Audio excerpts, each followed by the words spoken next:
Did you know that Star Wars actually lost money for Hollywood? Yes, the original Star Wars that everyone loves. The movie series that grossed over $1 billion in theaters. Somehow, it has lost money. On paper. You're about to find out some dirty tricks Hollywood uses to not pay its talent. With the writer's strike taking place, now is the perfect time to share with you some industry secrets on how Hollywood cheats its talent out of money they should be paid. Spider-Man: No Way Home was released in theaters December 17, 2021 with a reported budget of around $200 million. The movie generated $1.9 billion at the box office, domestic and internationally, and another $44 million from DVD and Blu-ray sales. I can almost guarantee that the movie will lose money on paper, ensuring that Columbia Pictures and Marvel Studios will keep all of the profit. But wait, Spencer, you just said the movie lost money. Hollywood accounting, my friends. Large-scale entertainment, whether it's your favorite TV show, late-night talk show, a Major League Baseball game, or the 16th version of Fast and the Furious, they all require massive amounts of production talent. This behind-the-scenes talent is largely underappreciated in the entertainment industry. Writers, production assistants, director of lighting, photography, set design, hundreds of positions. I hope at least once you've watched the credits during your favorite movie to realize how much talent works on a project. This latest strike is based on Hollywood extracting as much out of their writers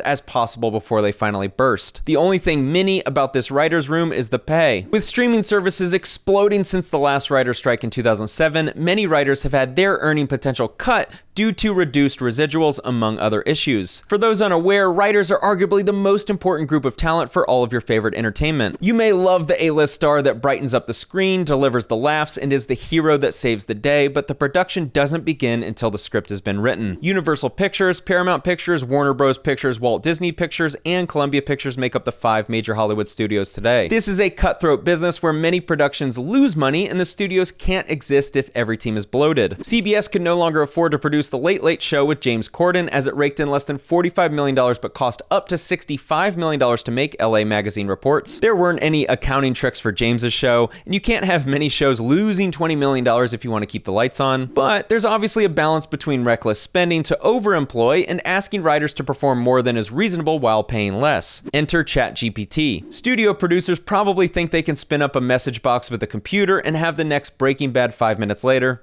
Wrong. GPT-4 can't replace striking TV writers, but studios are going to try. The desire to replace writers with AI is a symptom of the larger problem that the Guild is fighting for, which is that companies do not value writers in their work. I had this video topic in my Google Drive for over a year and finally purchased the book that I knew would help me make this video. It's ironic that the writer's strike happened as I finally got around to writing the script about Hollywood accounting. How Hollywood accounting can make a $450 million movie unprofitable. Star Wars Episode 6 Return of the Jedi was released on May 25, 1983 and generated $475 million worldwide at the box office, according to IMDb. The actor who played Darth Vader is named David Prowse. In an interview with Equity magazine, he said, "I get these occasional letters from Lucasfilm saying that we regret to inform you that as Return of the Jedi has never gone into profit, we've got nothing to send you. Now here we're talking about one of the biggest releases of all time. Hasn't gone into profit? This is one of the most profitable movies of all time. Because it hasn't been profitable on paper, none of the talent who worked on the movie will receive residuals." This is the balance sheet for the movie Harry Potter and the Order of the Phoenix. Released in 2007, the movie grossed over $612 million worldwide, which includes theater revenue, pay TV, video cassette, and merchandising. If you look closely, you'll see a distribution fee of $211,800,000, which represents right around 1/3 of the total revenue. In the simplest sense, you have a production studio that does all the things to produce the movie. Writers, actors, directors, all the people that make the actual movie. You also have a distribution company that takes the movie and distributes it into the world via movie theaters, streaming companies, HBO, DVDs, all the ways you can consume a movie, the distribution company handles. For Harry Potter and the Order of the Phoenix, it appears that the production studio paid the distribution company around 35% of gross revenue to distribute the movie to all places. Sounds reasonable, right? One company paying another company money for a service. But what if I told you that the production company owns the distribution company? Did it really cost over $211 million to distribute the movie? We'll never know because the talent of this specific production company can't see their books. Why does all this matter? One contract incentive for talent to join a project may be residuals or a percentage of net profit. If there is zero net profit or the movie loses money, then the production company doesn't owe any money for net profit because there wasn't any. This was a movie that somehow lost $167 million on paper despite its global appeal and hundreds of millions of dollars in revenue. Now it's time to give an example of why this matters a lot. Court backs $319 million verdict versus Disney over Who Wants to Be a Millionaire. Unfortunately for Disney, they were not allowed to use their 3 lifelines in the courtroom in order to escape the judgment. At the end of Who Wants to Be a Millionaire, you'd see the names Celador, Valley Crest Productions, and Buena Vista Television broadcasted on ABC. Celador eventually sued Disney, ABC, Buena Vista, and Valley Crest for essentially breach of contract and breach of good faith and fiduciary duty. So you can follow along. Here's a chart that took me days to make.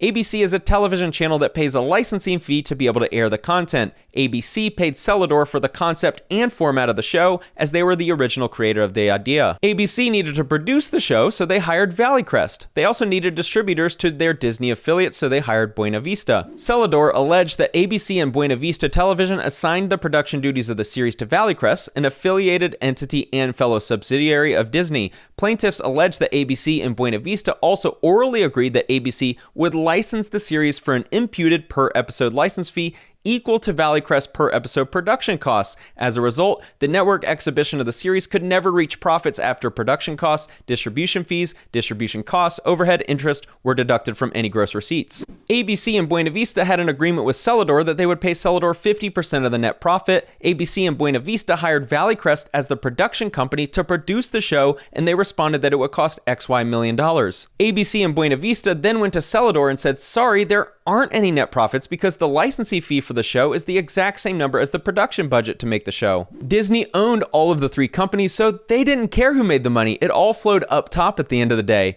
By contract, Company A was the only one paying out to Celador, so they just made sure that Company A broke even on paper, while Company B and C were the ones that profited. Back in 1999, when the show first aired, it was an immediate success, drawing in as many as 20 million viewers at its peak. Buena Vista, acting in concert with Disney and ABC, failed to renegotiate with ABC to obtain increased compensation for Celador, since Buena Vista and ABC were all affiliated entities and subsidiaries of Disney. The lawsuit describes industry standards where a show won't renegotiate the terms following massive success because both sides have leverage. In this case, Disney didn't renegotiate its licensing fee with Celador because it didn't need to. They would be negotiating with themselves. The license fee charged to ABC is unreasonably low, and ABC has retained an unreasonable amount of the profits resulting from the broadcast of the series on the ABC network. In addition, because Buena Vista and ABC were affiliated entities, there was no renegotiation of the license fee by Buena Vista after it was clear that the series was an enormous hit. The author of the book, The Hollywood Economist, Edward J. Epstein, has said that production companies on the movie side will create a separate company for each movie they produce so that they will always have a zero net profit production for the movie. Let's go back to the Harry Potter example.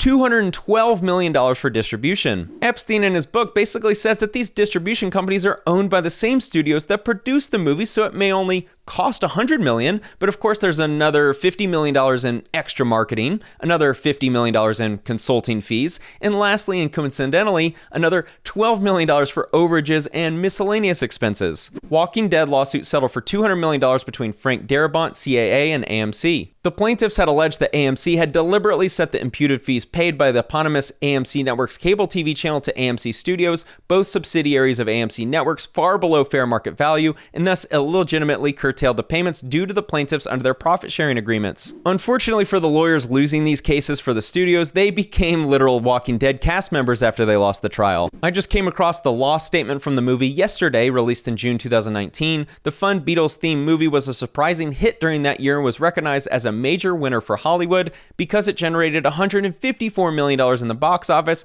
against a reported budget of only $26 million. This statement is from only a few months after the movie was released, but it had somehow lost $88 million already. One item we haven't discussed yet is this line item right here called interest. In the book, the author described how many production studios actually finance the movies themselves, so the finance company just happens to charge a high rate to produce the movie, but in the end, the parent company is making the money regardless. The important factor is making sure the company that was created to make the movie incurs all of the expenses. They also include an administration fee of $6.2 million. Somehow a reasonably lower budget movie cost $41 million in direct costs to make, despite not having any recognizable actors outside of a cameo by Ed Sheeran. We're back to the Harry Potter statement one last time. The amount of interest paid to produce this movie was $57.6 million, and the negative cost and or advance was $315 million. The more I researched this topic, the more I felt like the negative cost line item associated with movies was just a made-up number. Bohemian Rhapsody's Anthony McCartan sues Queen biopic producers over profits, claimed the blockbuster's $51 million in the red will will rock Hollywood. The lawsuit hit today and shows a fascinating peek behind the curtain into what happens when participants rely on studio net point deals. The $55 million budget film grossed $911 million worldwide, and yet according to accounting statements issued by 20th Century Fox Film Corporation, Bohemian Rhapsody is in the red to the tune of $51 million. The screenwriter was reportedly set to take home 5% of the net profit from this film. A reasonable person would assume this movie was really profitable, given that its revenue was 18x its budget. The first statement McCartan received from Fox indicated that the movie had lost $105 million. A couple years later, they alleged that the movie had still lost $51 million. The problem is that they use the term defined net proceeds that hides behind a legal salad of words indicating what a net profit means to them, which means the movies are always in the red. Does anyone remember this movie starring Nicolas Cage and Angelina Jolie? I'm going to read a couple paragraphs from the book so you can understand how Hollywood accounting works in practice. The movie generated $242 million in ticket sales. The movie theaters kept $139.8 million, or nearly 60%. The distributor, Buena Vista International, only received around $102.2 million, or 40% of the world box office. From that $102.2 million, they deducted $90.6 million for out-of-pocket distribution expenses, which included $67.4 million for buying the ads necessary to reach the global audience, $13 million for prints, and $10.2 million for insurance, shipping, custom fees, check collection, and local taxes, leaving an adjusted gross of just $11.6 million. The gross players, Buena Vista, Nick Cage, and Jerry Bruckheimer, then received their share of $3.4 million each. At this point, after the theatrical release, the $103.4 million movie was about $95 million in the red. 6 months after the movie was released, the DVD hit the stores, generating another $198 million in sales. Only $39.6 million was credited to the movie because the contract states that the movie only received 20% royalty of Buena Vista's home entertainment's total video and DVD revenues. The remaining $158.4 million balance went to Disney's home entertainment division. From the movie's share of $39.6 million, the distributor deducted $19.7 million for its expenses and fee. Nick Cage received another $3.9 million for his 5% of gross, leaving the movie with only $16 million from the video stores. The movie was now still $80 million in the hole. Even after pay TV brought another $18.2 million in revenue, the movie eventually found itself $155 million in the red. Disney, which raked in a large percent of the nearly $500 million gross through its ownership of Buena Vista International and Buena Vista Home Entertainment, of course made money, despite the paper loss in its off-the-books entity for Gone in 60 Seconds. The A-list stars absolutely get paid, but any of the other talent providing the key elements to a production, hoping to cash in on points from net revenue, will learn real quick that there's no such thing as net profit in Hollywood. Thanks for watching.